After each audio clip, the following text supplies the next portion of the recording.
அந்த முதல் ஈஸ்டர் முழு மனுக்குலத்திற்கும் கற்றுக் கொடுத்தது என்னவென்றால், மரணமோ கல்லறையோ கிறிஸ்து இயேசுவின் உயிர் தெழுதலை தடுக்க முடியாததை போன்றே உலகப் பாடுகளினாலும் மரண பயத்தினாலும் நிறைந்திருக்கும் ஒவ்வொரு மனிதனும் இயேசு கிறிஸ்து மூலமாய் உயிர் தெழுதலையும் நித்திய ஜீவனையும் நிச்சயமாய் அடைந்திட முடியும் என்கின்ற நற்செய்தியே.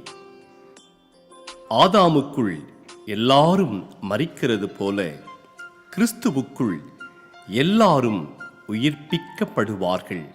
அவனவன் தன் தன் வரிசையிலே உயிர்ப்பிக்கப்படுவான்.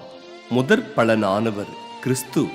பின்பு அவர் வருகையில் அவருடையவர்கள் உயிர்ப்பிக்கப்படுவார்கள்.